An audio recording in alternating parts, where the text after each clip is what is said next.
Welcome back to Manacasters. This is our first deck tech today. I'm going to be showing you Reyhan and Rograkh. This is my +1/+1 counters, kind of reanimate, mainly sacrifice deck.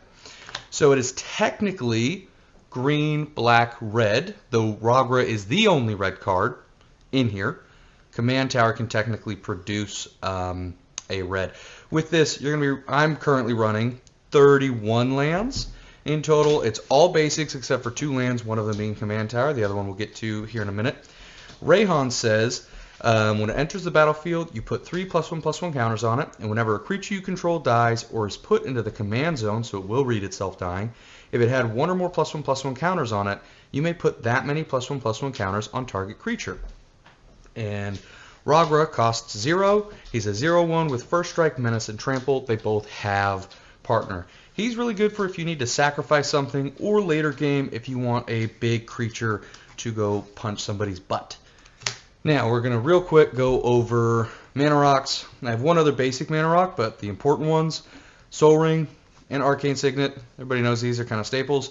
Jet Medallion, Emerald Medallion, they make my spells cost less. It's nice.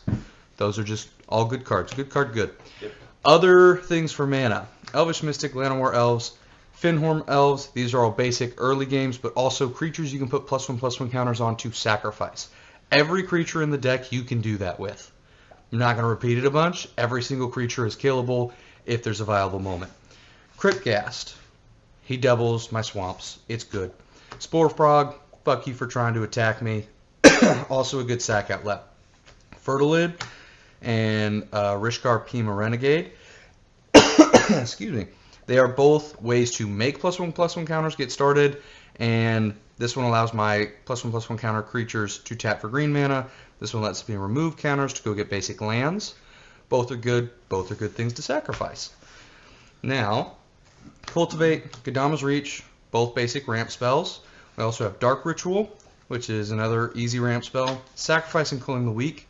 Sack outlets to get more mana. Culling the Weak will get you 4 black. Sacrifice will get you black equal to the mana value of the creature you sacrificed. So those are all other ways to get more mana. That other land I was talking about, Phyrexian Tower, can be a colorless if you need it, but it's also sacrifice creature and get 2 black. So it's that, Command Tower, and just basics. That's all I run, 31 lands in total. Phyrexian Altar, Ashnod's Altar. Sacrifice creatures, you get a mana of any color, or you get 2 mana of colorless. Just good sacrifice outlets allow you to do more.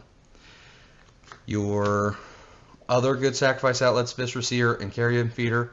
Scry one, so I get to choose what's coming up next. And this one just makes +1/+1 counters. He's killer in the deck.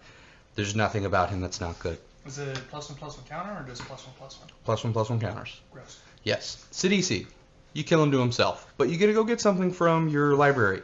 That's nice. Rograkh, great sacrifice outlet because I get to go get other cards from my library, and I get to keep him on the field and just sack things. He's a great thing to have potentially put into your graveyard and then just bring back with Reanimator cards, which we're going to get to here in a minute. There's not actually that much in the deck. There's a little bit. Drawing cards is pretty important in the deck. You want to keep it moving. As long as you keep things in your hand, you'll be fine. Same with having more sacrifice outlets. Village Rites, Deadly Dispute, Corrupted Conviction, Life's Legacy. All of these allow you to sacrifice things and draw either 2 cards. This one allows you to make a treasure token as well. Or this is Sacrificed Creature's Power, which could be like 40 cards if you make that happen. It's really nice. Other draw cards, Read the Bones, Sign in Blood, Night's Whisper, Funeral Rites. These are all draw 2 cards, maybe lose some life. Potentially scry as well. Your draw enchantments, Phyrexian Arena, on your upkeep, you're going to lose a life, draw an extra card. Dark Tutelage, on your upkeep, you will reveal the top card of your library, put that card in your hand, and lose life equal to its mana value. Is Bob on an enchantment? Bob? Dark Confidant. It's... Gotcha. Yeah. Good cards, good. Forgotten Ancient, Managorger Hydra, Scoot Swarm. All things that get easy 1/1 counters. Yeah, Scoot Mob, yes. These two just start going. The faster you get them out, the bigger they build. Somebody's going to try to kill it. Guess what? As long as your commander's out, you don't give a shit because you just got more counters to something else. Scoot Mob, once you have 5 or more lands, you get 4 counters per turn on Scoot Mob. It's another good way to start building up counters. Things that help you get more counters, these are some basic ones, would be Winding Constrictor and Hardened Scales. Every time you put a +1/+1 counter on something, you get an extra counter. So nothing crazy, they're both cheap, they just help you put more out. Some doublers, Solidarity of Heroes, you can double one, or if you pay the strive cost, you can double more creatures +1/+1 counters. Hydra's Growth is going to put a counter on something, and then at the beginning of your upkeep, it's going to double it. Ornery Tumblewag, at your combat, you put a +1/+1 counter on target creature, and then if you saddle it, so you tap a creature with power 2 or greater, because it's it's a saddle 2, so it needs to have a power of 2. When he attacks, not when he deals damage, you double the number of +1/+1 counters on a target creature, which is really gross, especially if you have things like Corpse Jack's Menace or Branching Evolution or all of them out. Say I do this, I double the counters on Ornery Tumblewag. Say he had 2 when I went to attack, he's going to give himself 4. But because he's getting more counters, he's going to double those counters. So now he gets 8. But that's going to double the counters, so now he gets 16 instead. It's fun, because these are both counter doublers. Next, we're going to get into the small, quick amount of reanimate we have. Eternal Witness, everybody loves that. A Natural Restoration is any permanent card from your graveyard to your hand, plus a Proliferate. We want more counters in there. Victimize, another sack outlet, and we get to return 2 creature cards from your graveyard to the hand. To the battlefield tapped. Reanimate, it's awesome. We get to just pick one to lose life equal to its casting cost from your graveyard to the field. Stitched Together is from the graveyard to your hand unless you hit threshold, which is 7 or more cards in your graveyard. Small reanimator package, you could obviously add more to that. I'm a lot more worried about killing my shit. Speaking of killing my shit, as I do that, I want your shit to die. So Dictate of Erebos, Grave Pact would be a great card to have in here, I just don't. Couple quick control spells, Corrosion's Grip, Nature's Claim, Abrupt Decay. Those are all good for a little bit of removal, and then Snakeskin Veil to protect my creature. Give it hexproof and a +1/+1 counter for 1. It's pretty nice. We're going to go over some of the most important cards outside of your doublers. So Branching Evolution, Corpse Jack's Menace, those are all up there. Rampant Rejuvenator. If I get this to, say, 10 +1/+1 counters on it, when I kill it, I get to go get X basic land cards where X is its power. That is a massive ramper. It's awesome. We're going to go back to it. Fell Beast of Mordor. When it enters the battlefield, you devour 1, sacrifice as many creatures to it as you want, and then it's going to deal damage. It's going to get +1/+1 counters for each creature that was sacrificed.